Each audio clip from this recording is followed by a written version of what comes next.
primero presenta la doctora González Altamiranda, después el doctor Cantón, y seguramente va a haber un intercambio donde todos puedan, esperemos, sacarse las dudas que tengan. Muchas gracias.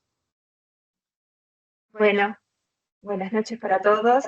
Gracias, Fernando, primero por la invitación y después por la presentación, y a todos los que están conectados. Así que bueno, bienvenidos. Como les contaba Frando, la charla del día de hoy la vamos a compartir junto con Germán Cantón, que es el responsable del servicio de diagnóstico veterinario del Instituto Balcarce.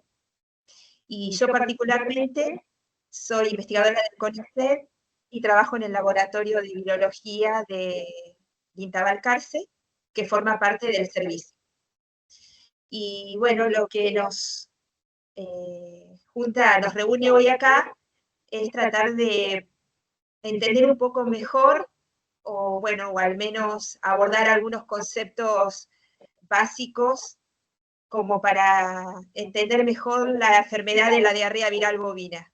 Es una enfermedad bastante compleja, que siempre nos trae cosas nuevas por analizar, por estudiar, y creemos que la parte de control y manejo siempre es un aspecto bastante crítico y donde surgen muchas consultas. Así que bueno, para el inicio, yo les voy a hablar de algunas generalidades y de, bueno, un poco cómo es o cómo sugerimos nosotros que es la mejor manera de abordar la enfermedad, y después Germán le va a hablar sobre algunos aspectos más de números y de datos estadísticos y de epidemiología de lo que pasa en nuestro país. Así que bueno, arrancamos.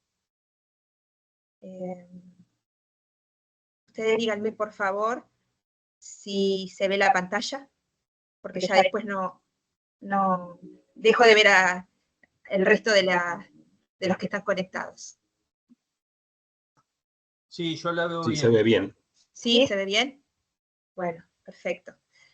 Entonces, como les decía, un poco el título de esta charla es Entendiendo la diarrea viral bovina, control y manejo, y vamos a dar inicio con algunas generalidades, como por ejemplo, dentro de lo que son los rodeos de ganado bovino, donde encontramos al virus de la diarrea viral bovina, que es el agente causante de esta enfermedad, como les decía, en los rodeos. Entonces, quizás ustedes, la mayoría creo que son veterinarios, una salvedad que les hago, mi formación de base es la biología, yo soy bióloga, por eso también un poco me acompaña en esta charla Germán, para asistirme un poco en la parte de veterinaria.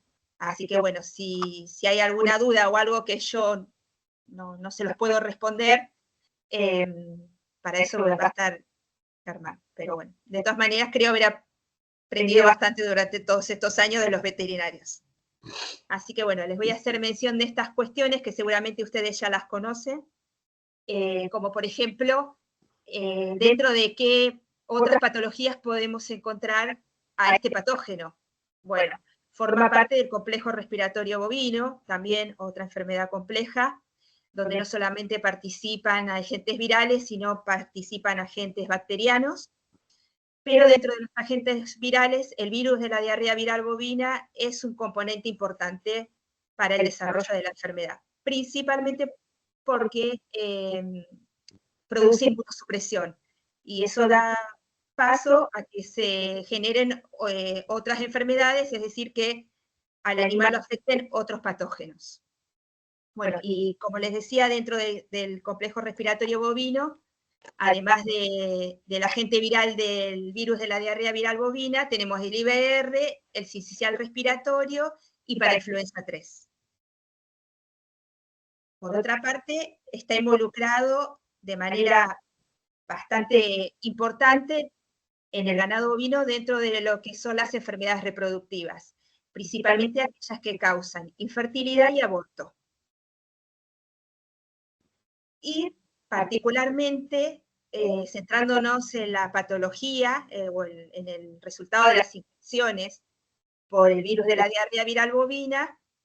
Una particularidad que tiene este patógeno es que causa un síndrome conocido como síndrome de enfermedad de las mucosas, y que es una consecuencia directa de la presencia de animales persistentemente infectados por este virus que se encuentran en los rodeos. Después ya más adelante lo vamos a ver con un poquito más de detalle. Entonces, bueno, eso es un aspecto importante, porque cuando este síndrome aparece y se desarrolla dentro de los rodeos, es un síndrome fatal. Pero bueno, es una consecuencia, digamos, de un proceso largo de la introducción de la enfermedad dentro de los rodeos. Y por otra parte, también estos animales con la condición de infecciones persistentes son la principal fuente de infección dentro de los rodeos. Bueno, un poco para ver las características generales del virus, que no vamos a profundizar mucho en esto porque no es la idea de la charla, pero bueno, para contarles algunas características, es un virus de ARN bastante pequeño, es uno de los virus más pequeños dentro de los virus que afectan a los bovinos, pertenece al género Pestivirus, y podemos encontrar, en realidad lo podemos clasificar de dos maneras.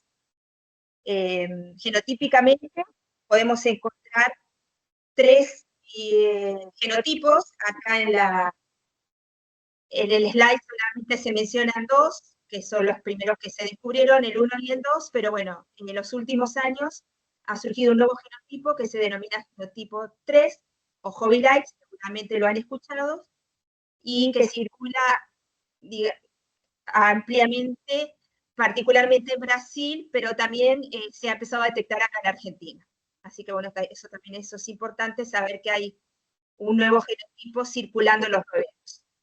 Y por otra parte, se puede clasificar de acuerdo al comportamiento que tienen estos virus en los cultivos celulares, es decir, en lo que es el laboratorio, particularmente la parte de diagnóstico, y tenemos un biotipo que se denomina citopatogénico, donde vemos un efecto visible sobre los cultivos celulares, y un biotipo no citopatogénico, donde si bien no se ven efectos citopáticos o efectos visibles en las células, el virus no deja de ser infectivo.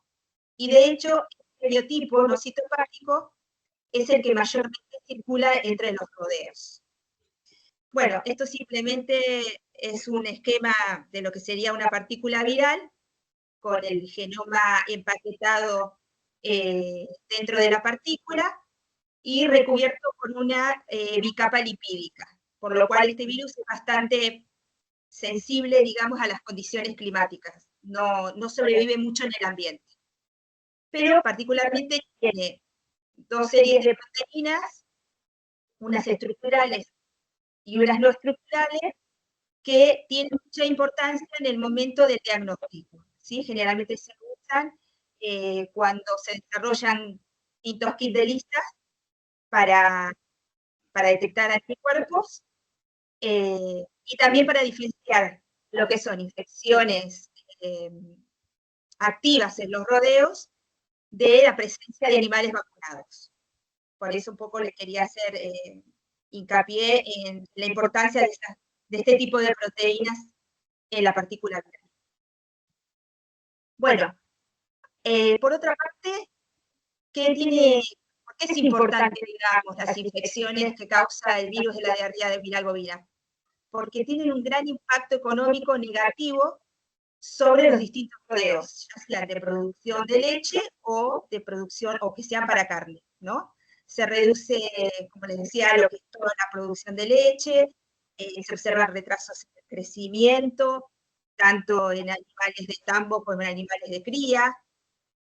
Como les mencionaba inicialmente, es un virus inmunosupresor, entonces hace que los animales que se infectan tengan mayor susceptibilidad a contraer otras enfermedades. Hay generalmente una retirada prematura y un aumento de la mortalidad en todo lo que es animales jóvenes, es decir, ganado joven, y en línea general afecta particularmente lo que es la parte reproductiva. Entonces ahí se observa, digamos, el mayor impacto negativo, con un bajo rendimiento reproductivo. ¿Cómo se propaga este virus dentro de los rodeos? Bueno, tenemos en líneas generales, podemos ver o podemos diferenciar entre el caso de hembras preñadas y animales naïf, animales que son susceptibles, que pueden ser hembras o no, y en el caso de que sean hembras, que no estén preñadas. La mayoría de las infecciones que ocurren dentro de los rodeos son infecciones de tipo transitorias, o lo que se conocen como infecciones agudas, ¿sí? Donde se puede observar una disfunción reproductiva, algunas complicaciones respiratorias y algunos cuadros de diarrea. Pero en líneas generales, lo que ocurre con los animales es que sufren una vinemia de aproximadamente 7 a 10 días, muchas veces sin signos clínicos, o al menos sin signos clínicos aparentes, resuelven la enfermedad y generan anticuerpos. Y uno nunca se enteró que el virus estuvo dando vuelta a los rodeos. Pero ¿qué ocurre particularmente cuando el virus afecta a hembras preñadas? Bueno, esto tiene que ver mucho con el periodo de la gestación en que esa infección se produce. Uno de los aspectos o de las consecuencias más importantes ocurre si esa infección sucede durante el periodo, más o menos, una ventana de 30 a 110 días, dentro del periodo de gestación. ¿Por qué? Porque es el momento en que el feto está desarrollando el sistema inmune. Entonces, todavía ese sistema inmune no está maduro, y por lo tanto, si esa hembra sufre una infección, ese animal no va a reconocer al virus, y si llega la gestación a término y el animal nace, va a ser un animal con una infección persistente, ¿sí? Es decir, no va a reconocer al virus, no va a generar anticuerpos, pero va a ser la principal fuente de infección dentro de los rodeos una vez que este ternero nació y comparte el espacio físico con el resto del rodeo, ¿no? Luego, dentro de ese periodo de gestación, pueden ocurrir otras consecuencias, como puede ser la producción de abortos, de malformaciones. Eso generalmente sucede en el último tercio de la gestación.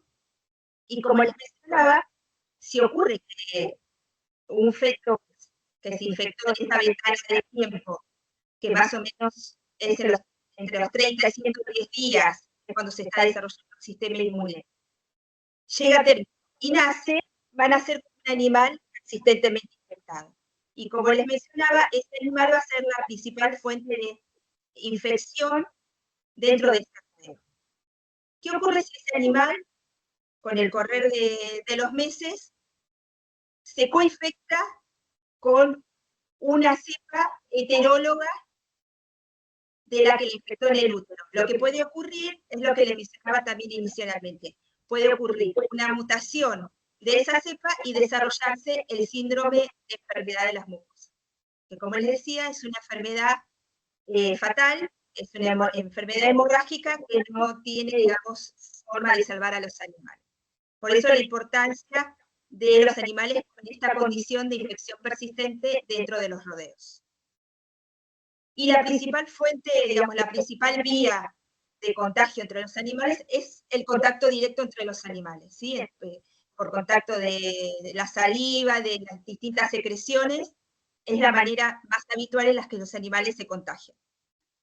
Otras vías de transmisión, además de estas que mencionabas de secreciones, que puede ser la orina, puede ser la materia fecal, puede ser a través del semen, a través del fluido folicular, particularmente cuando se realizan dentro de los sistemas de producción in vitro de embriones, a través de la leche, y también lo que es toda la parte de fomites, es decir, todos los materiales que se usan en el campo y que no están, digamos, bien lavados, se usan de un animal a otro, eso también puede ser una vía de transmisión. No es lo más habitual, pero hay que considerar.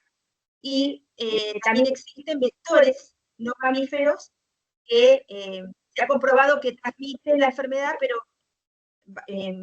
bastante en menor nivel que lo que es el contacto directo entre animales.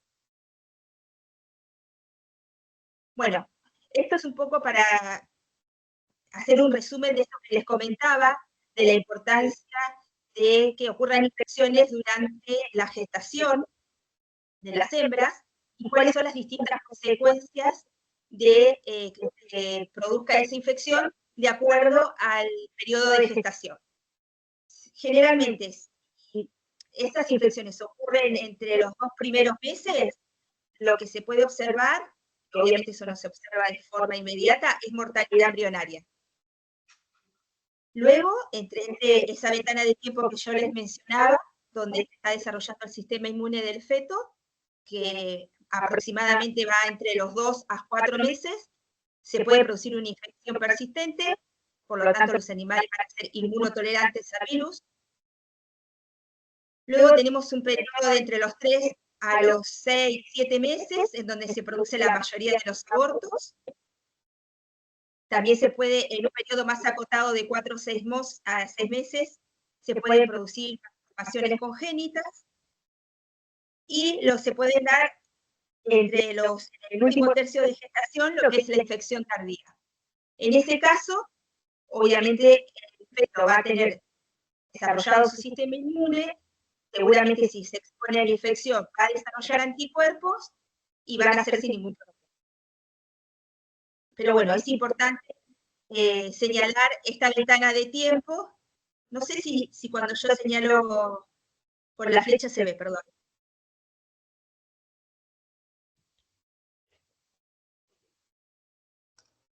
Sí, Sí, se se ve, ve. se ve Bueno, la perdón, flechita. no, está bien. Quizás yo le estaba marcando y no se veía. Gracias. Bueno, como les mencionaba, esa ventana de tiempo, digamos, es la que tiene las consecuencias más graves, porque son animales que si nacen, van a permanecer en los rodeos y van a ser los principales diseminadores del virus dentro de los rodeos, ¿verdad? Bueno, y un poco para entender la complejidad y el mecanismo que tiene este virus particularmente para infectar y para desarrollar su patogénesis en los animales, y para que podamos entender bien cuál es la importancia de que haya infecciones circulando en los rodeos, tiene que ver un poco con esto, con este esquema, ¿verdad? Por un lado tenemos al virus, es decir, al patógeno, que va a depender del biotipo que esté circulando, el genotipo y la virulencia, el efecto que tenga sobre el huésped. Y por otro lado, vamos a tener al huésped, de cual va a depender cómo responda a esa infección en cuanto al estatus inmunitario que tenga y a la inmunocompetencia que tenga desarrollada. Es decir, si tiene o no tiene anticuerpos para defenderse de esta infección. En ese caso, el encuentro del virus y el huésped los va a dar las distintas consecuencias de las infecciones por este patógeno, ¿no? En general las podemos dividir, como les mencionaba, en infecciones agudas o transitorias, donde la mayoría son subclínicas. Existen formas severas, formas malignas y agudas de la infección. Eso depende mucho del genotipo y de la virulencia de la cepa que esté involucrada. Hay presentaciones de tipo hemorrágicas y hay presentaciones de tipo respiratorias. O sea que, como ven, el abanico es bastante extenso, ¿no? Bastante variado. Por otro lado, tenemos las infecciones reproductivas, que lo que van a ocasionar van a ser infertilidad, abortos, malformaciones y la producción de infecciones persistentes. Estas infecciones persistentes, cuando suceden, pueden generar una diarrea viral bovina crónica, es decir, que se va a mantener a lo largo del tiempo, y es la base, las infecciones persistentes, del desarrollo del síndrome de enfermedad de las mucosas, que es también lo que le mencionaba anteriormente. O sea, fíjense que que el cuadro de las infecciones por el virus de la diarrea viral bovina es muy heterogéneo y es muy complejo. Por eso a veces es tan difícil el manejo y el control de la enfermedad en los establecimientos. ¿Cómo abordamos las infecciones entonces por el BDB cuando las...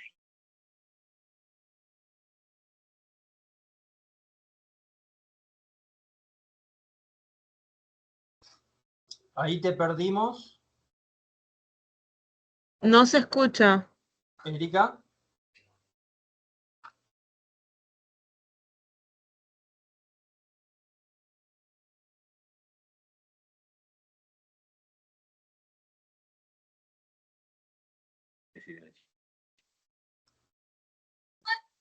¿Me escuchás, Erika? Está muteada. Sí, apareces como muteada, como silenciada, Erika.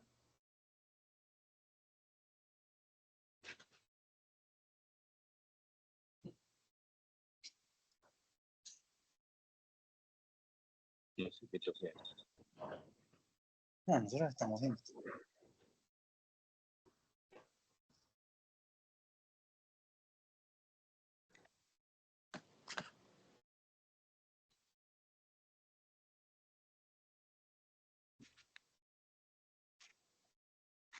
¿Seguís apareciendo como muteada, como silenciada? ¿Hola? Sí, ahora sí. Ah, bueno. Voy a dejar de usar los auriculares porque no sé qué pasó, pero como que se desconectaron. Si ustedes me escuchan bien, sigo sin auriculares. Sí, sí. ¿Sí? Sí, te escuchamos bien. Perfecto, sigo sin auricular. Aguarden que... Por favor, díganme si se vuelve a ver la presentación. Sí, ¿Sí? sí. Perfecto. Bueno, disculpen el retraso. Como les decía, ¿de qué manera entonces abordamos las infecciones por el virus de la diarrea viral bovina? En líneas generales, lo que se comparte, digamos, en los distintos países donde esta enfermedad es endémica, se aborda desde tres ejes diferentes. El primero de ellos tiene que ver con la capacidad de diagnóstico, es decir, detectar y eliminar animales persistentemente infectados que son la principal fuente de diseminación del virus dentro de los rodeos. Eso como en primer término, ¿no? Como primer eje. Como segundo eje, implementar programas de vacunación o de inmunización que permitan tener esa circulación de virus bajo control. Y en tercer lugar, o como tercer eje, trabajar lo que es todo lo que es bioseguridad y biocontención de los rodeos.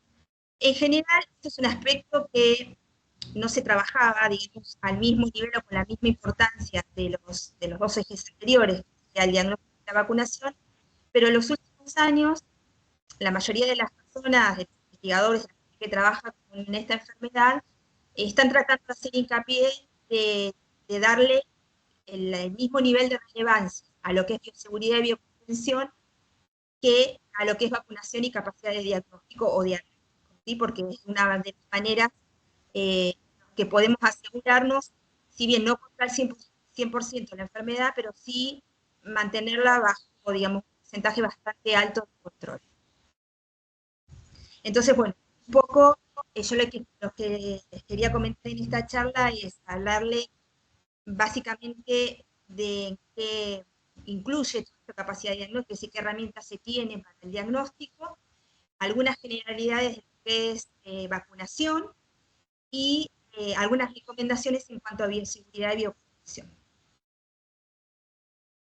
Bueno, como les mencionaba, respecto al tiene que ver específicamente con el diagnóstico del BDB, en líneas generales, el diagnóstico de este agente viral, la mayoría de los agentes virales, tiene que ver con formas de presentación, que como vimos es muy compleja, es un gran desafío, tanto para el veterinario de campo, que tiene que hacer, digamos, como el primer approach, en el caso que aparezca alguna psicología clínica de los rodeos, y también del laboratorio, ¿no? para llegar a un diagnóstico definitivo, que es la base de lo que se hace en el servicio de diagnóstico de Balcarce. En ese sentido, siempre un diagnóstico, si queremos tener un diagnóstico confirmatorio, un diagnóstico preciso, es muy importante esto que les decía, que se apliquen bien las medidas de manejo y sanitaria adecuadas para que ese diagnóstico, para que podamos llegar a un diagnóstico confirmatorio. ¿Sí? Porque muchas veces eso, digamos, es la parte más difícil de abordar. Poder dar un diagnóstico confirmatorio de un problema X en un rodeo. Y eso tiene que ver muchas veces con la anamnesis del caso, es decir, siempre en el campo lo que se recomienda es que haya una buena, la mayor cantidad de información retrospectiva posible, es decir, las características del rodeo donde ocurre o donde aparece esa tecnología o animales con sintomatología, tener clara la idea de la categoría de los animales afectados y tener en cuenta, esto es muy importante, si existe entrada de animales que son externos al establecimiento. Generalmente ocurre cuando se compran animales para reposición. Y por otro lado, tener, digamos, un buen análisis de lo que es la clínica y las lesiones que puede observar el veterinario en el campo cuando surge algún caso. Entonces, generalmente, los métodos que se utilizan para detectar no solamente animales persistentemente infectados, sino animales infectados en general con el virus, en lo que es el laboratorio, podemos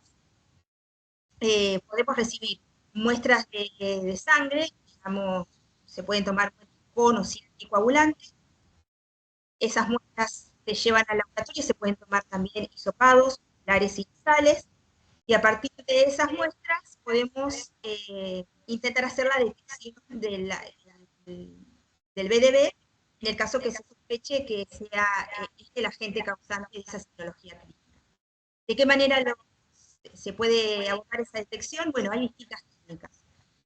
En lo que es el laboratorio de virología, generalmente se dividen en dos líneas principales, lo que es la virología clásica, y ahora más, digamos, lo que se usa más en los últimos años, o lo que se intenta implementar porque es más eficiente y más rápido, es todo lo que es el diagnóstico por distintas técnicas de biología molecular.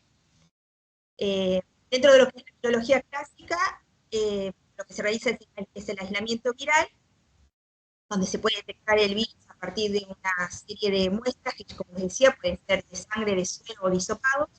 Se puede realizar técnicas de inmunoperoxidasa, de inmunofluorescencia, también se pueden utilizar distintos kits de ELISA, por ejemplo, para captura de antígeno, o también para evaluar la producción de anticuerpos. Y también, como les decía, todo lo que es las técnicas de biología molecular, como la PCR, que han crecido mucho los últimos años. Bueno, esto es un poco para mostrarles lo que es cómo se trabaja en el laboratorio de biología, cuando se hace virología clásica y se realiza aislamiento viral.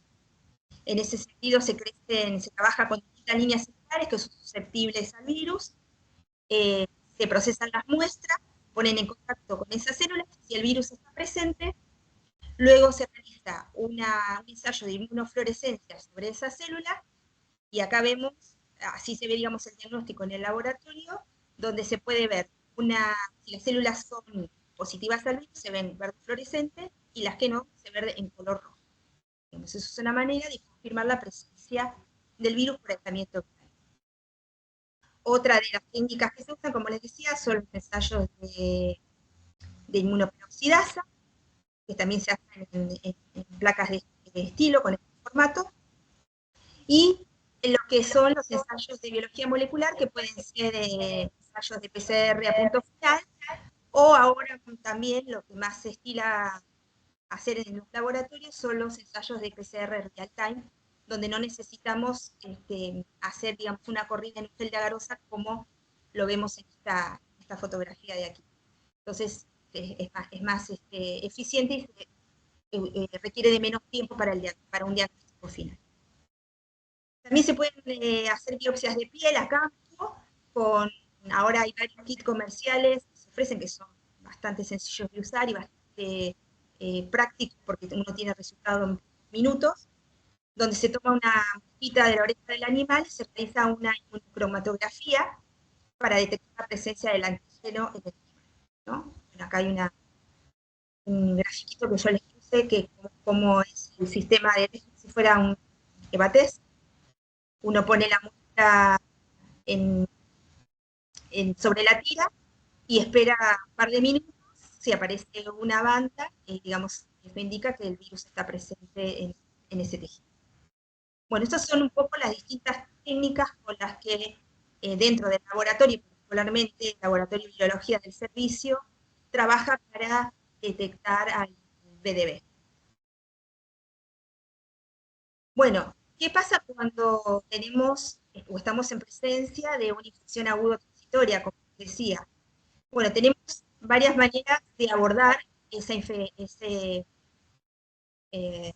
diagnóstico de una posible infección, ¿no? Puede ser a través de lo que es serología, evaluando la presencia de anticuerpos.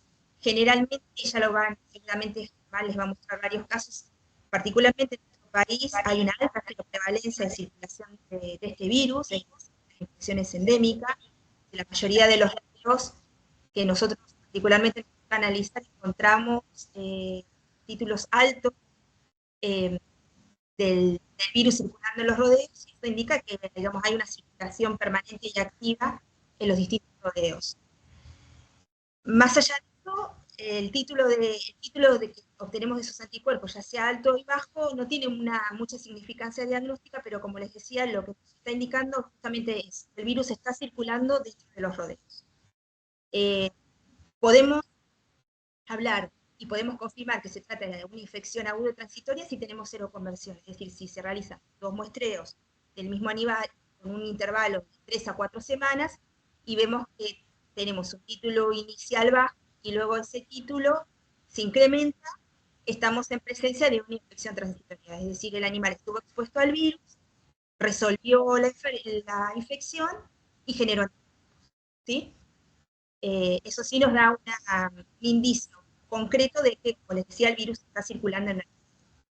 Y otra cuestión importante es diferenciar los anticuerpos que se generan por infecciones activas dentro de los rodeos de los anticuerpos que se generan por las vacunas, ¿no? Generalmente en nuestro país se vacuna contra enfermedades reproductivas, dentro de lo que se encuentra la diarrea viral bovina, entonces muchas veces los rodeos presentan anticuerpos que no necesariamente tienen que ver con una infección activa o reciente, sino que son o residuos de anticuerpos vacunales o anticuerpos vacunales que están presentes si se muestra el animal muy próximo a alguna vacunación, ¿no? Y para eso ya se han desarrollado distintos kits comerciales, particularmente de ELISA, que trabajan con una de las proteínas naturales del virus que permite diferenciar entre anticuerpos vacunales y anticuerpos que se generan por infección activa.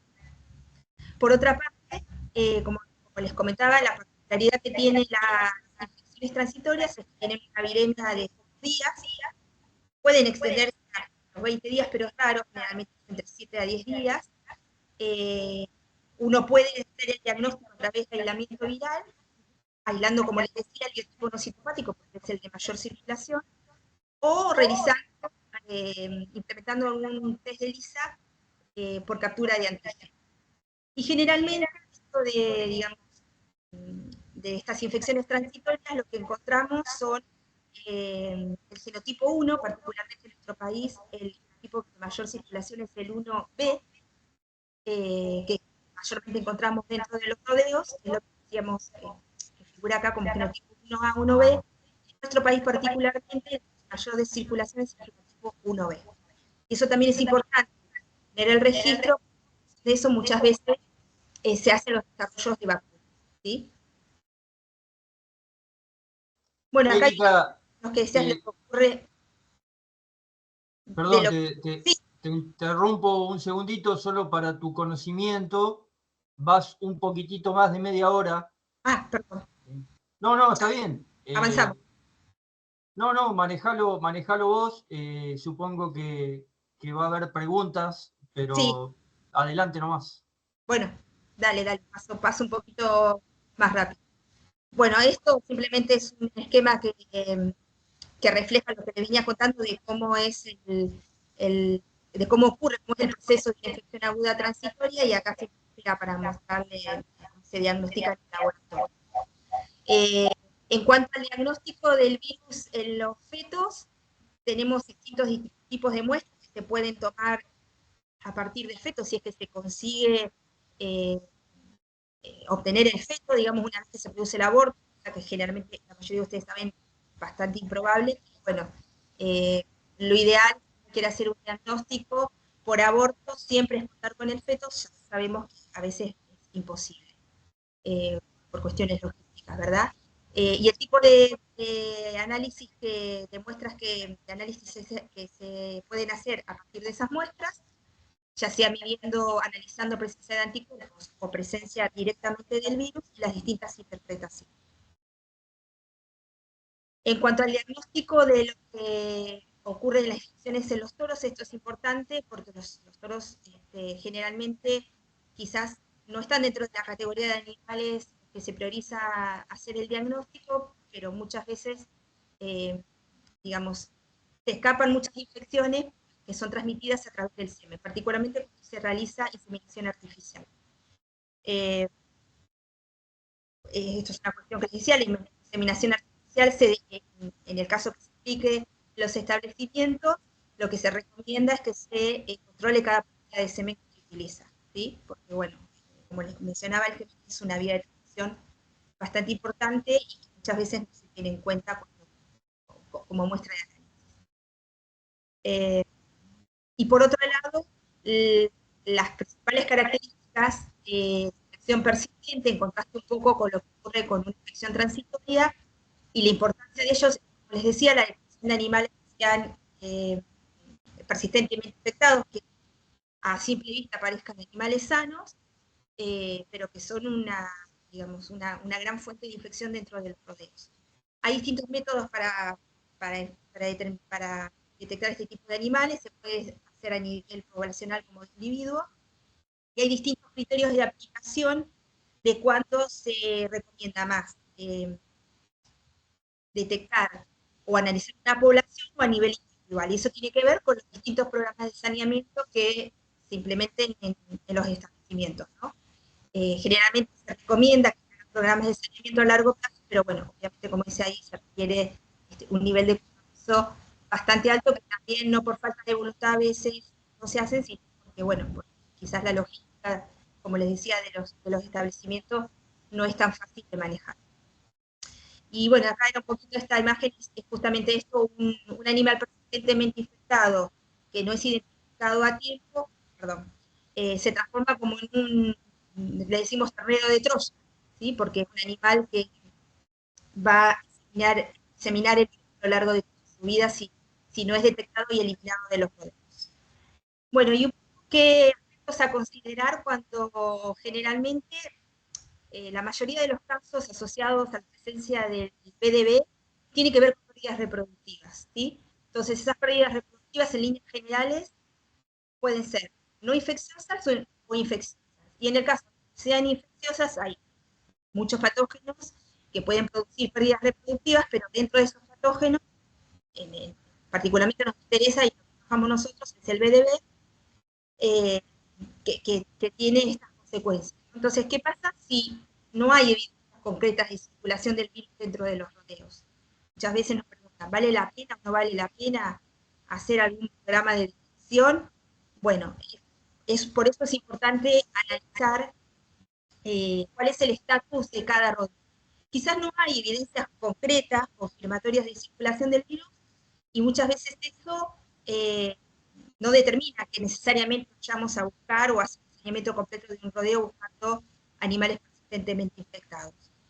En ese caso, lo que sí puede haber es muchas veces, y es lo que pasa en la mayoría de los establecimientos, es que hay una demostración indirecta de la circulación del virus. ¿Cómo? Bueno, puede haber seroconversión o presencia de anticuerpos en aquellonas que previamente han estado negativas o que no estén vacunadas.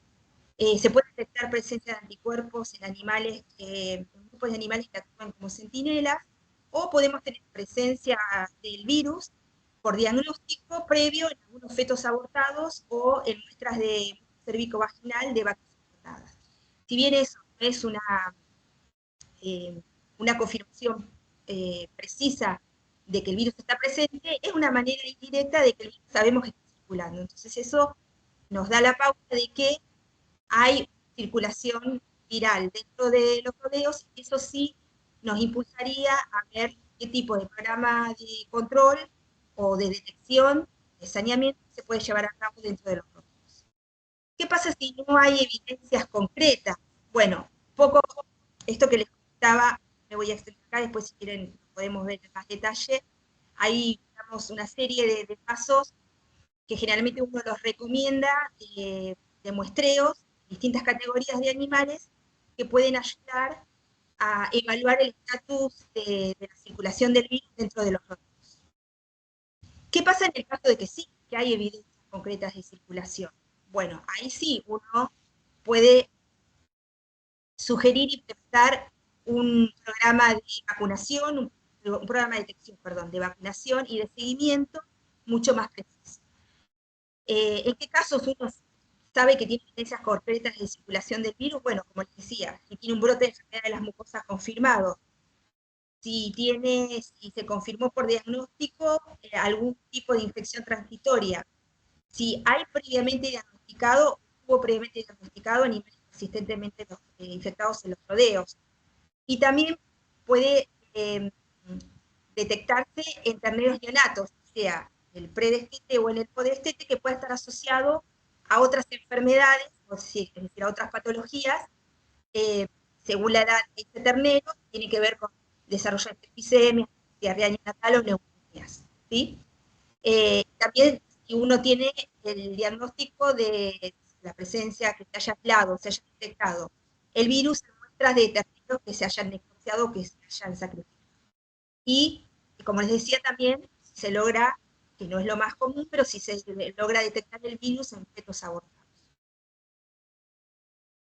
En ese caso, sí se puede plantear un programa de control que tiene que ver principalmente con muestrear todo lo que son hembras que van a ir como reposición, en el caso de los tambos, las terneras de estaca, y en el caso del ganado para carne, que es recría. Otra categoría que también se recomienda evaluar son las paquillonas, los toros, como el que mencionaba anteriormente, principalmente las partidas de semen, se inseminación artificial, y dentro de lo que es la categoría terneros, es recomendable analizar los terneros de 6 a 12 meses que no estén vacunados, ¿sí? Antes de los 6 meses no es recomendable, porque puede haber interferencia con los cuerpos calostrantes. Y ahí podríamos tener falsos negativos, que bueno, ahí complicaría bastante el diagnóstico.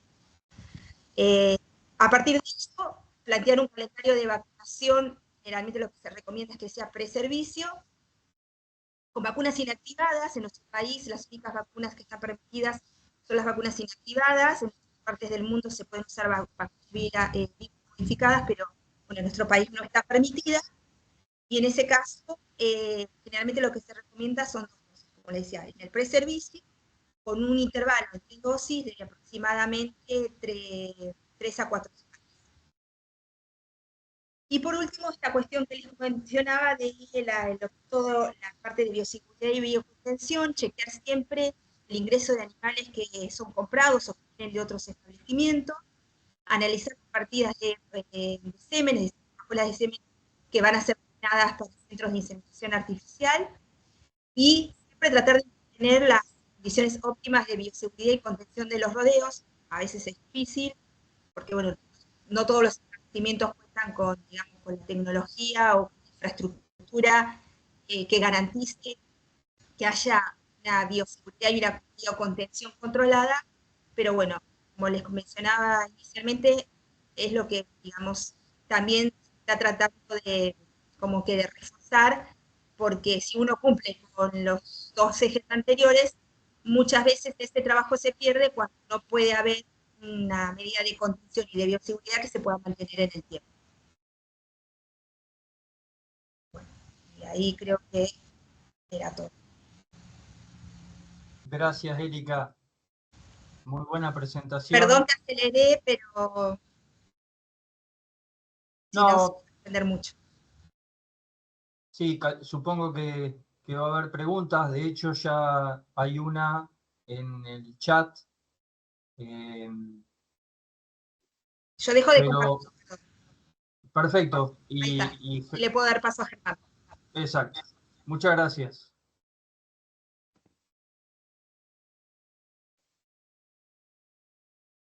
Mientras comparte la pantalla, Germán, yo quiero agradecer también la asistencia de Federico Miri, que digamos que nos ayuda con la conectividad desde el INTA, y también la difusión de un ex residente, Gastón Britos, que bueno, difundió de manera muy eficiente la presentación de esta charla. Te cedo la palabra, Germán. Bueno, ¿se escucha y se ve bien? Sí, perfecto. Perfecto. Bueno, la idea de esta última parte es breve y es para mostrar, después de lo que presentó Erika, que perfectamente hablando sobre la biología y las características de la epidemiología del virus a nivel que ocurre en todas partes del mundo, la idea es mostrar un poco la problemática regional con respecto a esto y mostrarle un poco cuál es la casuística de estas infecciones en el Servicio de Diagnóstico Veterinario Especializado acá del INTA de Balcarce. Por eso siempre arranco con estas diapositivas para mostrar la realidad a nivel regional y a nivel mundial, sobre todo en sistemas de producción de carne, los porcentajes de destetes que se manejan en diferentes partes del mundo, con distintas, obviamente, realidades locales de producción, pero como ven ahí, a nivel nacional, generalmente los porcentajes de destete no suelen superar un 60-65%, obviamente con diferencias regionales. Y si bien esto tiene un impacto que a nivel del productor y a nivel de tener vacas que no me están produciendo terneros todos los años, hoy en día con la nueva visión que se tiene de la producción de carne y hay que dar respuesta un poco también a este tipo de demandas, esto tiene un impacto ambiental y un impacto que demuestra también el bienestar animal, que por alguna razón estas vacas no están produciendo terneros, no siempre son por enfermedades infecciosas que provocan que una vaca aborte o primero no se preñe o aborte, o mueran terneros al pie de la madre, sino que a veces son cuestiones de manejo que hacen a esto. Entonces, la idea es mostrarles un poco cuál es la casuística de infecciones con diarrea, con el virus de la diarrea viral bovina en el Servicio de Diagnóstico Veterinario acá de Balcarce. Para el que no conoce, estamos ubicados acá voy a poner el puntero para que se vea, acá en el sudeste de la provincia de Buenos Aires. Recibimos muestras en general de la provincia de Buenos Aires, pero también a veces nos toca atender problemas de algunas otras provincias. Y hablando un poco particularmente de los fetos bovinos abortados, que es una casuística frecuente con la que tenemos y trabajamos todos los años, recibimos alrededor de 50 fetos bovinos abortados todos los años. Desde hace muchos años esto ha permitido hacer análisis retrospectivo de cuál es la casuística, y como mostró Erika también, uno trata de, cuando recibe un feto abortado, tratar de diferenciar, y es importante a veces abrir un poco la cabeza y saber reconocer que a veces los abortos no son siempre infecciosos. Nosotros en la casuística acá de Balcarce tenemos alrededor de un 30%, que sería lo que está acá en verde, que son abortos no infecciosos, o sea, son otras causas no producidas por una bacteria, un virus, un protozoo, sino cuestiones de manejo, ambientales, hormonales, nutricionales, deficiencias minerales, otros que pueden llegar a provocar que un feto sea abortado por su madre. Después tenemos un 70 y pico % de los fetos que recibimos que tenemos evidencia para decir que hubo una causa infecciosa, y lamentablemente solamente en la mitad de estos 70 y pico % de los fetos yo puedo decirle al productor que me manda esa muestra, decirle, bueno, esto fue un aborto por DBB, por leptospira, por brucelosis, por Neospora. Y tenemos un porcentaje importante de fetos, que es esto que está acá amarillo, que son fetos que yo tengo evidencia de que hubo algún agente infeccioso dando vuelta, pero lamentablemente no lo puedo detectar con las técnicas disponibles. Entonces, esta es por ahí un problema más para nosotros como laboratorios de diagnóstico que tenemos que tratar de mejorar, si es factible, tratar de mejorar la eficiencia de diagnósticos de estos fetos. Pero bueno, para hablar en líneas generales podemos tener certeza de que gran parte de los abortos en general son provocados por agentes infecciosos. Y dentro de los agentes infecciosos, como se ve acá en este estudio retrospectivo que hicimos de cerca de 20 años, de fetos abortados sobre una población de, bueno, acá no figura, pero son alrededor de 1000 y pico fetos analizados en estos 20 años. Vemos que se llevó separados de rodeos para carne, que es esta columna de acá, y rodeos para leche. Vemos que justamente tanto en rodeos para carne como para rodeos para leche, el virus de la diarrea viral bovina es la principal enfermedad viral que ocasiona abortos y representan alrededor del 2,3% de los fetos abortados recibidos en el servicio de diagnóstico. Por ahí uno esperaría más por la seroprevalencia que tiene el virus y posiblemente sea real, posiblemente sea más alto la prevalencia de infecciones por el virus de la diarrea viral bovina asociadas a abortos, pero como Erika mencionó también, tiene ciertas dificultades la detección del virus, no es tan sencillo, y sobre todo en un feto abortado que muchas veces está autolítico.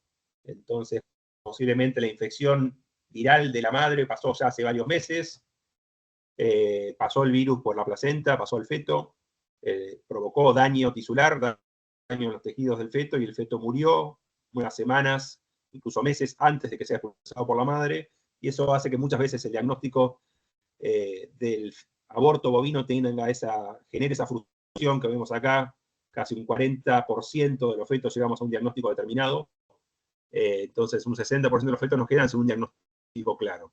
Y esa es la explicación, básicamente.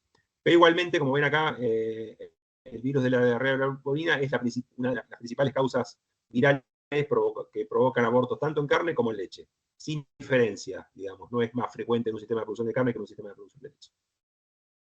Otro trabajo que se hizo respectivo de 22 años, también en el laboratorio de virología del INTA de Balcarce, vemos que los abortos ocurren durante toda la gestación, no es un virus que tenga, como pasa con otras enfermedades, como puede llegar a ser brucelosis, leptospira o neospora, que generalmente provoca abortos, por ejemplo, brucelosis o leptospira en el último tercio. En el caso del virus de la diarrea viral bovina, provoca abortos en diferentes momentos de la gestación. Este o más bajo que se ve acá en el primer trimestre posiblemente sea porque en realidad es Ahí te estaban escuchando. menos frecuente detectar abortos y que sean mandados al laboratorio en este estadio. No quiere decir que no ocurran por en ese trimestre. Otra salvedad que siempre hacemos mención para algunos de estos agentes es que, para tener en mente, también en este estudio retrospectivo, vemos que de la mitad de los fetos infectados con el virus de la diarrea viral bovina, en la mitad solamente pudimos decir que ese feto fue abortado realmente por el virus. Esto es importante tenerlo en cuenta porque, como comentó Erika, que es tan frecuente la infección materna, siempre el virus está circulando, no necesariamente que la madre se infecte y el virus atraviese la placenta y atraviese al feto va a provocar abortos. Como comentó Erika, una presentación bastante frecuente es el nacimiento de terneros congénitamente infectados, estos famosos persistentemente infectados, OPI. Entonces es muy frecuente tener esa transmisión vertical de la madre al hijo y no necesariamente ocasionar abortos. Entonces esto también muchas veces para los laboratorios de diagnóstico, el hecho de solo detectar el virus en el feto es importante tenerlo en mente porque nos está la pauta de que el virus está circulando y pasó durante la gestación, pero no necesariamente a veces es causal de aborto. Entonces tiene ciertas implicancias porque muchas veces encontramos, por ejemplo, que hay infección viral, infección con DBV en el feto, pero el feto también está, por ejemplo, se aísla Brucella abortus, o se detecta neospora y hay lesiones compatibles con estos agentes, entonces puede llegar a ocurrir estas coinfecciones y ver si hay que darle la pauta qué es lo que más relevancia se le da. Como comentó Erika también, hoy el genotipo más frecuente de detectar en los fetos bovinos abortados recibidos acá en el INTA Balcarce, en este estudio retrospectivo que se hizo, es el tipo 1B, como comentó Erika, y en segundo lugar el 1A, son los más frecuentemente detectados. Y vamos a ver acá que también vemos esta parte de acá, cuando ocurren estos ya es cuadros de la vida postnatal, infecciones de terneros, novillos, en la vida postnatal, vemos también que es lo que circula más frecuentemente es el 1B, en segundo lugar el 1A, acá tenemos también el 2B, 2A y algunos otros genotipos, que da la pauta de que pues, seguramente sean los que están más frecuentes, entonces habría que evaluar también, o cuando uno evalúa o pregunta a ver qué tipo, las vacunas comerciales tendrían que tener estas cepas de estos genotipos para tratar de tener una protección más certera. Este análisis retrospectivo que hicimos también de brotes de diarrea viral bovina, estos son todos los casos de diarrea viral bovina, excluidos abortos y muertes perinatales, quiere decir terneros o novillos o vaquillonas que murieron o tuvieron infección con el virus de la diarrea viral bovina en la vida postnatal. Entre el año 95 y 2023 tuvimos 55 brotes. Es muy frecuente esta enfermedad, no sé si a algunos le tocó lidiar con esto. Siempre cuando vienen los residentes todos los años hablamos de que durante el periodo de 18 meses que están acá con nosotros, seguramente algún caso de DBV o enfermedad de las mucosas van a ver cuando salimos al campo porque es muy frecuente. Son esas enfermedades que por ahí cuando les toca una primera vez al veterinario tiene un diagnóstico clínico complejo, no es lo que primero se les ocurre porque lamentablemente si bien se llama diarrea viral bovina, no es un cuadro que genere muchas veces un cuadro gastrointestinal que sea tan claro. Entonces a veces puede llegar a provocar otro tipo de cuadros clínicos que puede llegar a complicar el diagnóstico clínico. En general, una mortalidad del 2,5% en estos brotes y una letalidad muy alta en líneas generales. Vemos acá que de la casuística que tenemos acá en Balcarce de infecciones en terneros, novillos, vaquillonas, en un gran porcentaje son cuadros de enfermedad de las mucosas. Para poder decir, como comentó Erika en la presentación, poder decir que es un cuadro de enfermedad de las mucosas, es cuando vamos al campo, hacemos necropsia, tomamos una muestra, se traen las muestras acá al laboratorio de virología, se hace el aislamiento viral y en el laboratorio aíslan una cepa citopática. Entonces esto nos permite decir que es un cuadro de enfermedad de las mucosas. Pero tenemos otro casi 50% de casos donde se aísla una cepa no citopática, o solamente se hace PCR o alguna otra técnica que no nos permite saber qué biotipo es, entonces lo diagnosticamos como DBV, no tenemos evidencia para decir que es enfermedad de las mucosas. Muchas veces hablando con los productores o con los colegas, dicen, bueno, ¿qué implicancia tiene uno u otro? Y sí, tiene ciertas implicancias, porque si es enfermedad de las mucosas, vos sabés que vas a tener hermanos, posiblemente varios hermanos de estos terneros que se están muriendo, que sigan persistentemente infectados, y cuando empezás a indagar un poquito para atrás y hablas con el productor, te salta por ahí el dato clínico y dice que sí, ese rodeo que tengo hoy en día enfermedad de las mucosas, el año pasado hubo falla, hubo mermas importantes, que posiblemente pasaron desapercibidas o no, pero muchas veces es frecuente cuando tenemos estos cuadros de enfermedad de las mucosas, cuando pasan a indagar un poquito para atrás, empieza a aparecer esta historia en el rodeo. Como lo ven acá, es frecuente en distintos sistemas, digamos, el análisis estadístico no dio diferencia, si bien acá vemos que el mayor en tambo, cría o engorde, no vemos tanta diferencia, tanto terneros al pie de la madre, o antes del destete, como ya novillos o vaquillonas destetadas, son las causas más frecuentes. Y sí, en cuanto a la letalidad, sabemos que la letalidad de los cuadros de enfermedades mucosas generalmente, si bien acá figura el 82,7%, en la mayoría de los casos suele ser cercana al 100%, es raro que zafen nuestros animales. En cambio, en infecciones agudas vemos una letalidad un poco más baja. Y en el mismo estudio retrospectivo que hicimos, pero analizando la información, también vemos que afecta a diferentes tejidos, por eso el diagnóstico clínico muchas veces no es siempre gastrointestinal. Uno ve un animal que se empieza a venir abajo, pierde estado rápidamente y se ve con mucha salivación.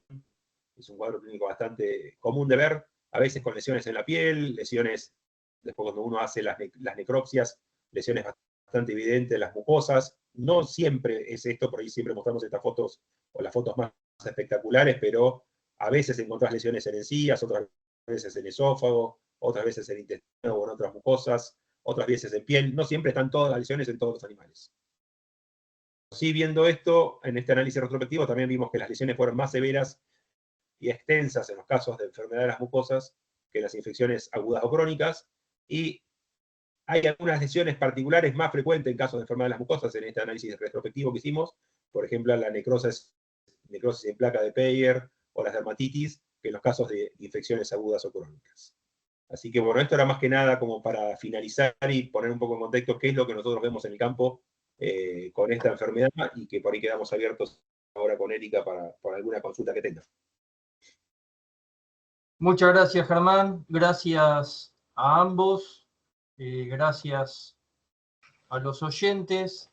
Voy a ir tratando de leer las preguntas que están en el chat y ustedes sabrán qué hacer, tanto Erika como Germán.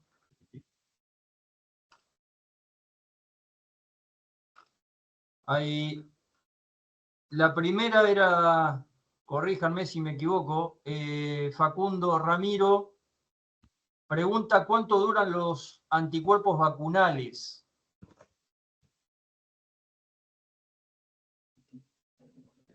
Erika, así que la verdad que es difícil de evaluar a campo.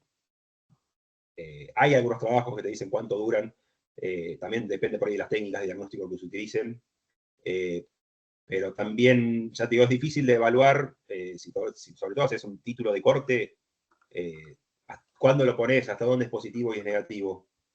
Por ejemplo, nos pasa con seroneutralización, que a veces encontrás títulos altísimos, con las chicas en el laboratorio lo ven, y que perduran por mucho tiempo, pero de nuevo, en condiciones controladas de campo o de ensayos, es diferente a lo que pasa en el campo, porque nunca sabés cuándo en el medio pasó el virus reinfectando y volviendo a levantar anticuerpos. Entonces, es difícil, no sé hasta qué punto sea sencilla la respuesta. No sé, Erika, vos qué experiencia podés tener.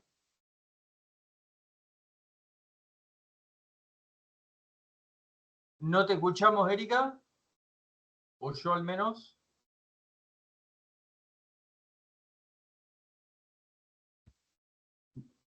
No, yo no te escucho.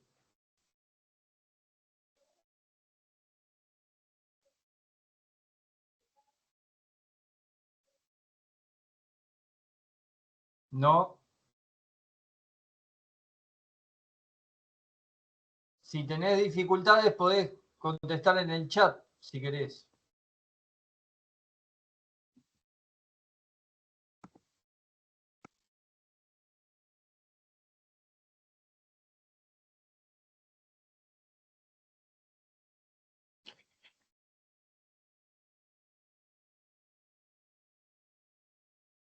Disculpe que interrumpa, tengo una pregunta para Sí. tanto como para Erika y para Germán.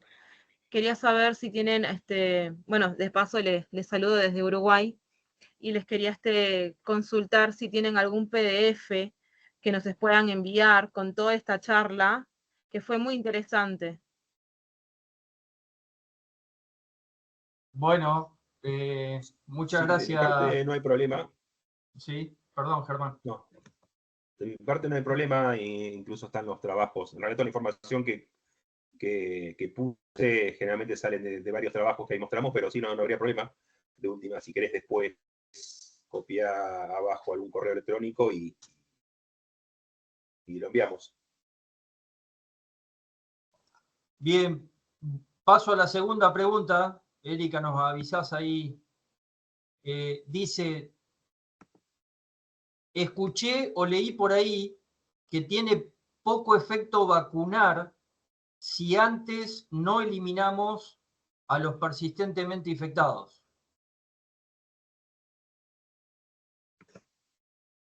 Por ahí respondo, si Erika está sin micrófono.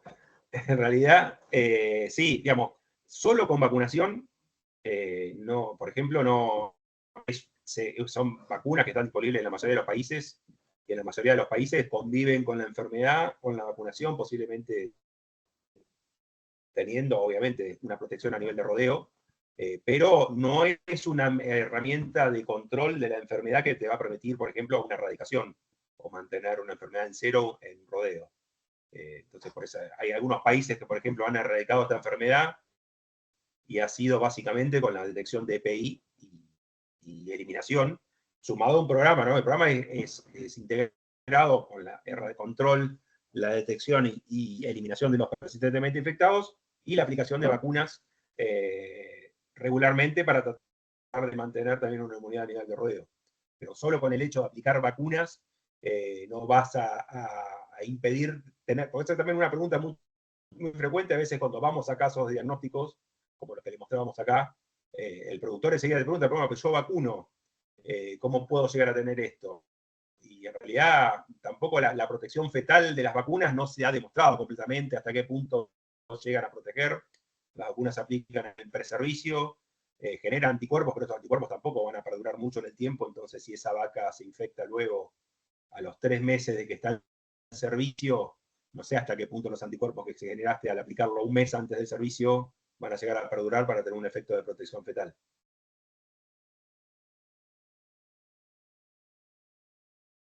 Seguimos sin escucharte, Erika.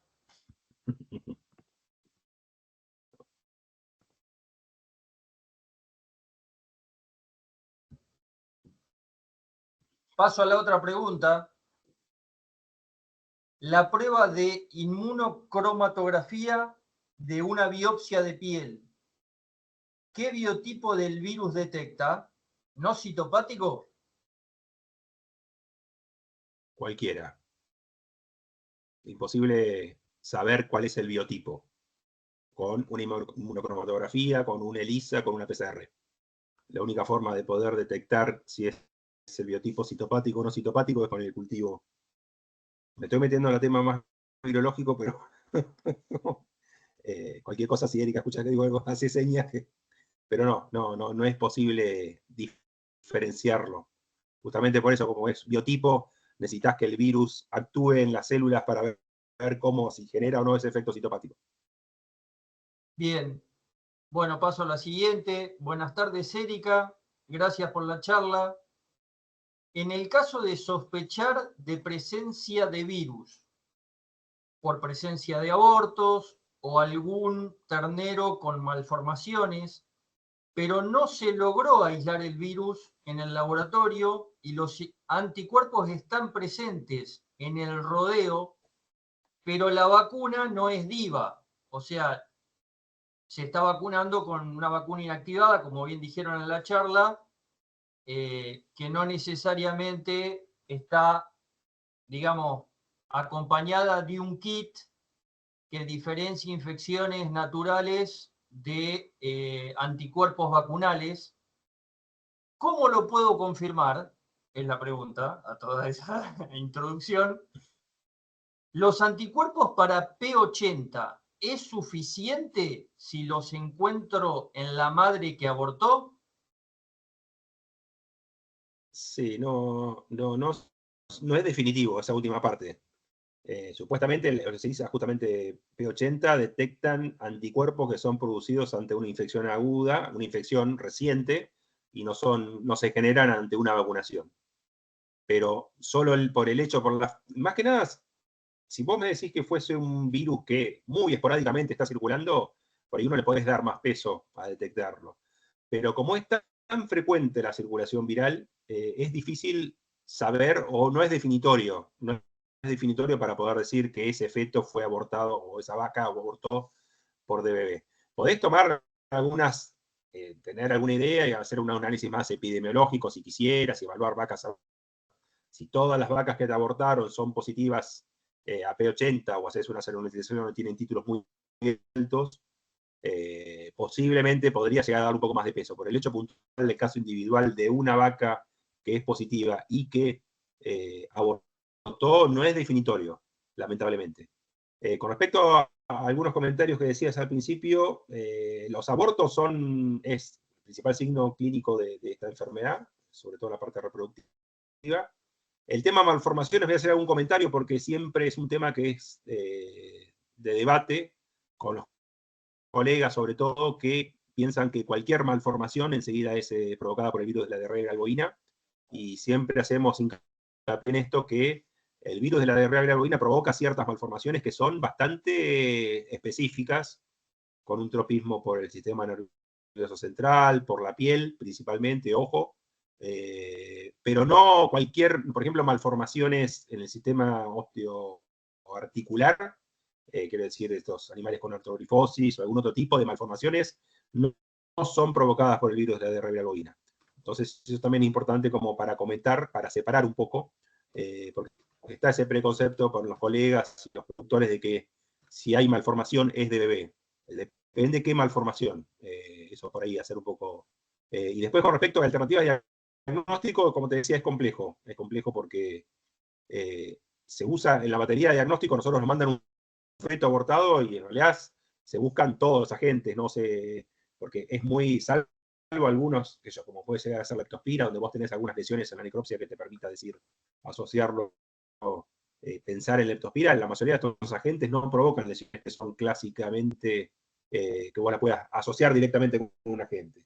Y DBB particularmente es uno de ellos, donde no te dan lesiones características, salvo alguna malformación en el sistema nervioso, por ejemplo, que puede llegar a orientarte. Germán, ahí va mucho más específico a la misma persona.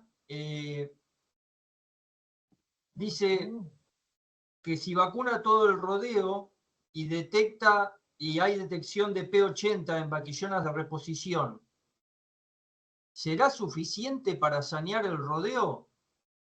¿Qué valor tiene la detección de anticuerpos contra P80? Medio como un poco respondimos en el anterior. Sí. Se sabe que solamente con vacunación es una herramienta más. No va a ser definitiva para, sobre todo como para sanear el rodeo. Y depende también del tipo de presentación que tengas. Por ejemplo, si tenés tenés un feto abortado que te dio diarrea viral bovina y decís, abortó por diarrea viral bovina, es esperable que tengas algún hermano ternero que siguió la gestación y que nazca persistentemente infectado. Vos podés vacunar la mejor vacuna del mundo y si te queda un persistentemente infectado dando vuelta, te va a seguir infectando otros animales, compañeros. Entonces, por esa razón es que solamente con la vacunación no alcanza. Si te queda un PI, podés vacunar con la mejor vacuna, que el desafío es tan grande para el resto de los animales que es muy difícil. Por ahí, cuando Erika hablaba de cómo arrancar el control, siempre, muchas veces nos pasa cuando vamos a un caso de enfermedad de las mucosas y el productor toma la decisión de buscar los PI, por dónde arrancar para no de entrada hacer a todo el rodeo, y siempre la pregunta es, bueno, ¿arranco por los terneros, arranco por las madres? En realidad, lo que habría que arrancar es por lo que esté más cerca de un animal gestante, porque es el que te va a seguir generando problemas a más a largo plazo. Pero bueno, nada, es complicado.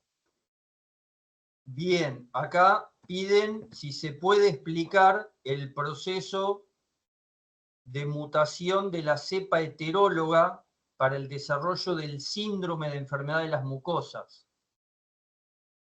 ¿Se me No escucha? Necesitamos a Erika. Ahora Sí, sí te escuchamos, menos pero no me mal. ven, Justito, Bien. justito. pero no me ven. No, yo no Bueno, te no veo. importa, no se pierde Bueno, nada, no. pero por lo menos me escuchan. Sí, ahora te escuchamos muy bien. Bien, bien, bien. Sí, había leído esa pregunta en el chat.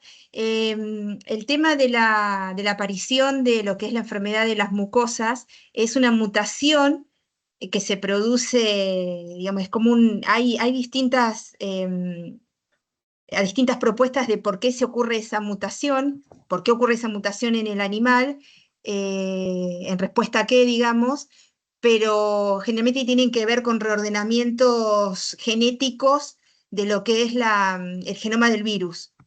Eso hace que la cepa no citopática que infectó a ese feto en el útero de la madre sufra algún tipo de mutación y al desarrollo del síndrome de enfermedad de las mucosas. Y hay 2 o 3, como les decía, proposiciones de qué tipo de mutaciones, si se tratan solo de reordenamientos genéticos, si se trata de duplicaciones del ARN, si se trata de inserciones de parte del genoma de la célula huésped. Digamos, es como que para determinar eso habría que analizar específicamente, digamos, un brote y hacer el análisis genético de la cepa que está involucrada en esa infección, ¿no? Pero en líneas generales es una mutación. Lo que ocurre en el animal para que se pase de ser no citopático a ser un biotipo citopático, ¿no? Tiene que ver ahí con un reordenamiento de las proteínas que conforman el genoma del virus. Perfecto. Bueno, paso a otra de las preguntas. Es básicamente si puede llegar a generarse infección entre distintas especies. Más que nada pensando en la convivencia con ovinos muchas veces y o animales silvestres.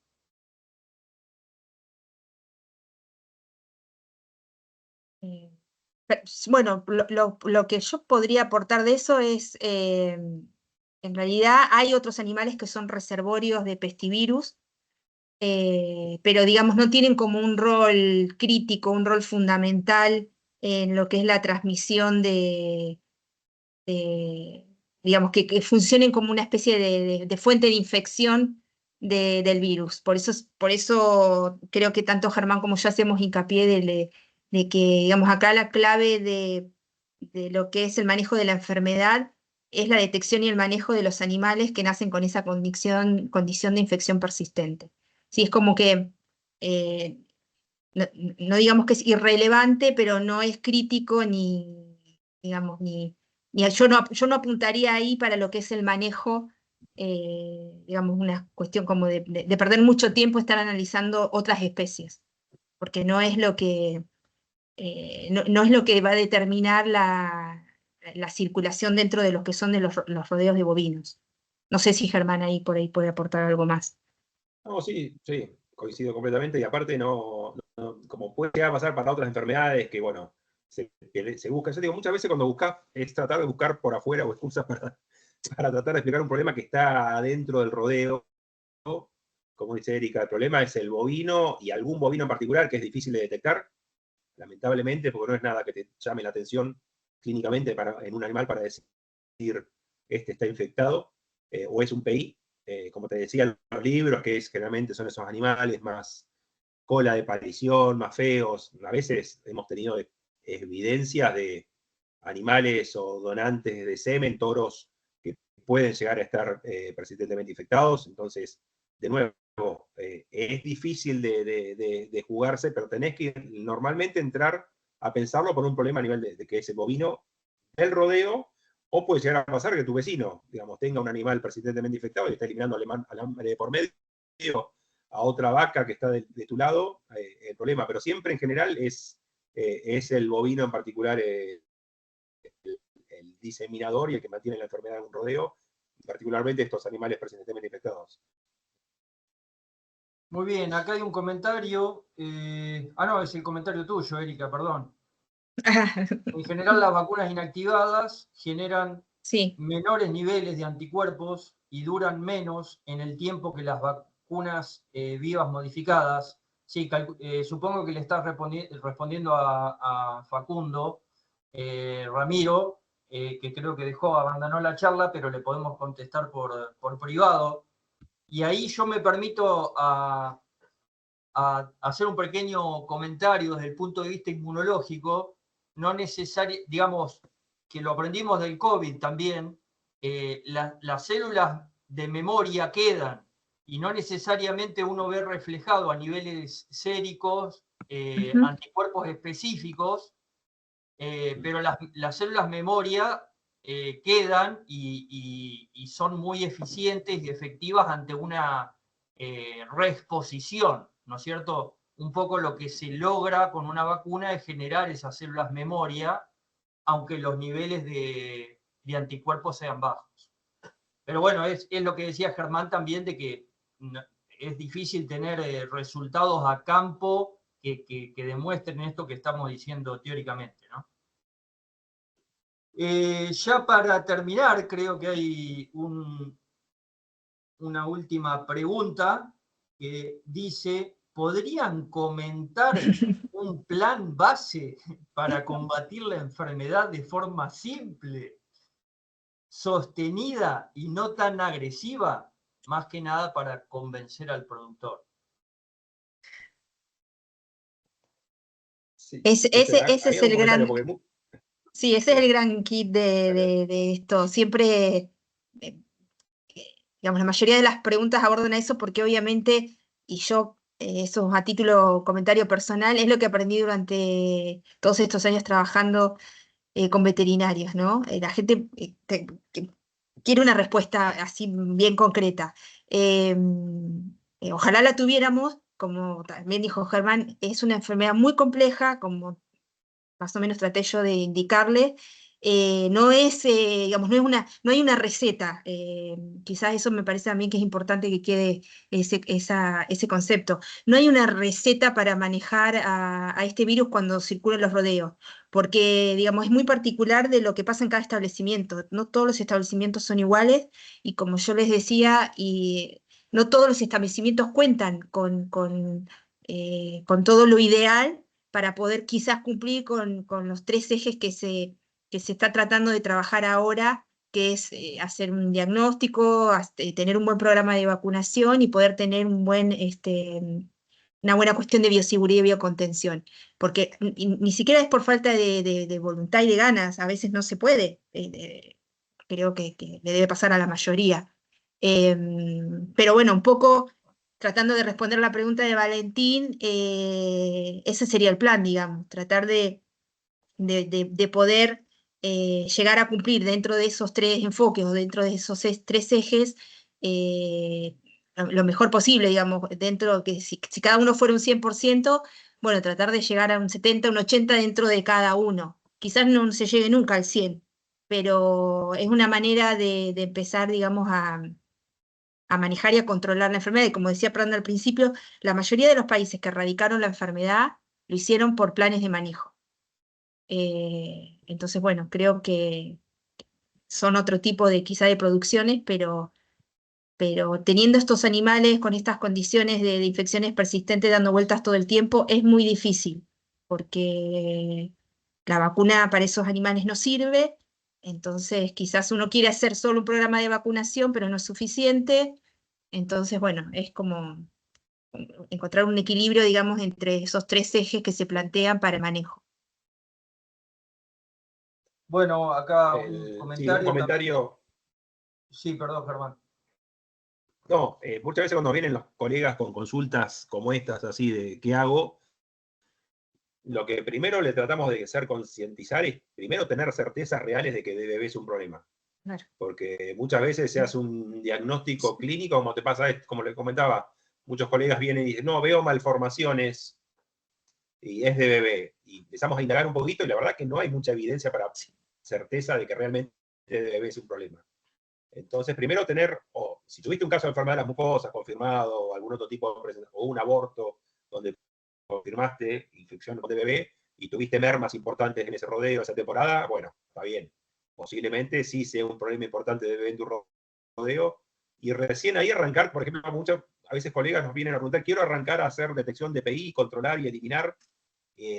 Primero te piden, bueno, tengo 300 animales para muestrear, se le manda un presupuesto y vuelve para atrás porque lamentablemente sigue siendo un diagnóstico caro desde el punto de vista, sobre todo es caro cuando no tenés certeza, porque en realidad le vas a decir al productor, tengo que hacerle detección de PI a 300 animales, te va a salir tanto, lo vas a hacer, y después al año siguiente, si no es de bebé justamente lo que está dando vuelta, no vas a ver ninguna diferencia a nivel productivo. Entonces me parece que también eso es importante a los colegas de tener en mente primero que para arrancar un programa de control con detección de PI, por ejemplo, tenés que tener certeza realmente de que se pague, quiero decir, y para poder hacerlo sostenible en el tiempo, de que realmente DBV sea un problema. Si no tenés certeza, posiblemente con un programa de vacunación estricto y el preservicio, o arrancando desde los terneros al pie de la madre, para que toda la reposición vaya teniendo las vacunas que corresponde, es lo que normalmente se recomienda como un plan de mínima.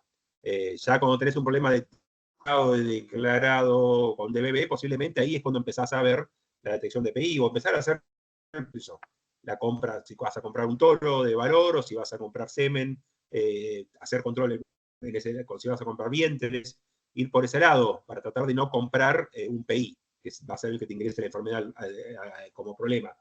Pero si estás conviviendo con un productor vecino que no hace absolutamente nada, a veces es difícil y es la forma que muchas veces entra la enfermedad a veces a un rodeo.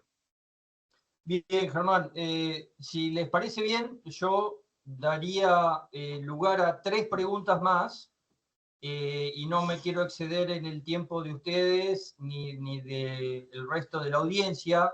Creo que Valentín va al hueso, hablando llanamente acá, dice, ¿por qué el país, a través del SENASA, no arma un plan nacional y que podamos alinear criterios a nivel nacional? Y bueno, la verdad que no creo que tengamos la respuesta nosotros acá, Valentín, pero bueno, yo se la cedo a Germana y a Erika esta pregunta.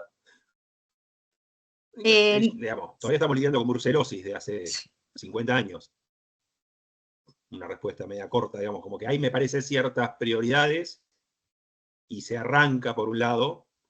Digamos, hay muy pocos países que tengan un programa nacional de control de la enfermedad, porque posiblemente haya ciertas prioridades que no se llegan de lograr del todo a controlar. Puse el ejemplo de brucelosis porque hay un programa nacional justamente, pero bueno, nada, hago ese ejemplo como para decirlo. Uno pues desde INTA, desde acá de Balcarce, Erika, el grupo, vi que estaba Anselmo también ahí conectado, históricamente se habla, digamos, si uno quiere controlarlo a nivel rodeo, están estas herramientas, pero de nuevo, sabiendo que no estás, lo estás haciendo a nivel de tu rodeo y controlando tu rodeo, sabiendo que no, es muy difícil de controlar el resto. Porque de nuevo, te digo, no, todavía se está trabajando con otras enfermedades que hace mucho más tiempo que se está lidiando, entonces me parece que por ahí hay ciertas prioridades que no se ha podido lograr de controlar. Por eso me parece a mí que puede llegar a ser una explicación de por qué todavía no se toman cartas en el asunto. Erika, ¿quería comentar algo? No, sí, un poco también en esa línea de justamente eso que quería comentar, que hay otras patologías, otras enfermedades que sí tienen planes y que aún así todavía digamos, se están tratando de ajustar un montón de cuestiones y no se pueden controlar, y además que también, bueno, como es una enfermedad que no es zoonótica y que no es de denuncia obligatoria, siempre queda como más relegada que el resto. Entonces, se suma eso también.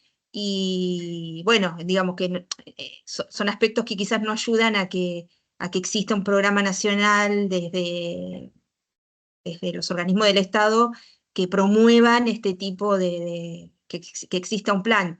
Si bien desde parte, como decía Germán, desde el INTA siempre se intenta como promover eso, es difícil que simplemente si no existen normativas para eso. Uno puede hacer sugerencias, pero no más que eso. Bien, ya la última, con esto finalizaríamos. En situación de recría a pasto y terminación a corral de origen compras, o sea que sería un rodeo abierto, ¿qué medidas sugieren para mitigar las presentaciones clínicas? Todo lo que, todo lo que no vaya a ser reproductivo para tu rodeo, salvo que compres terneras, las recríes para darle servicio después, o un torito y lo sigas. Si no, desde el punto de vista de control de la enfermedad, si va a ser solamente para engorde, animales de engorde y venta a faena, no me preocuparía mucho. Porque no lo vas a poder, no se paga tampoco decir, bueno, a ver, habrá algún PI acá dando vuelta que me esté infectando el rodeo y predisponiéndome para enfermedad respiratoria, por ejemplo. Te diría que es muy difícil que, haciendo los números hoy de un engorde de corral, se pague hacer detección de PI en esos animales.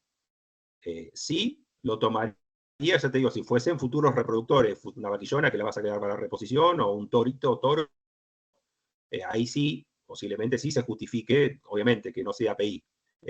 Pero si no tiene mucho, hoy en día con los costos de detección, no tiene mucha, me parece, mucha otra alternativa, más que posiblemente la vacunación al ingreso, y bueno, nada, saber que posiblemente si hay algún PI, vas a tener impacto, vas a tener una mayor predisposición para enfermedad respiratoria, por ejemplo, pero si no tiene mucho implicancia, me parece, o hoy en día se justifique hacer mucho. Bueno, muy bien, muchas gracias ahí, Erika. Sí, yo les compartí el mail por cualquier duda, consulta que que quede pendiente o que surja después de esta charla, estamos ahí a disposición. Sé que también estaba el mail de Germán, los que le podamos ayudar y digamos, estamos abiertos a recibir, ya les digo, comentarios, consultas, lo que surja. Por favor, siéntanse libres de contactarse con cualquiera de nosotros. Y agradecerles obviamente a todos los que se conectaron. Ahí nos saludan también desde la 10ª región de Chile. Hay algún colega trasandino. Bueno, finalmente yo agradecerles nuevamente el tiempo a los disertantes y a los que se conectaron, y ya les paso el chivo de que tenemos nueva charla ya confirmada para el lunes 3 de marzo a las 20 horas, en donde se va a abordar el diagnóstico diferencial de enfermedades que causan signología nerviosa en bovinos. Así que esperamos que nuevamente tengan interés en esta temática. Muchas gracias y hasta la próxima.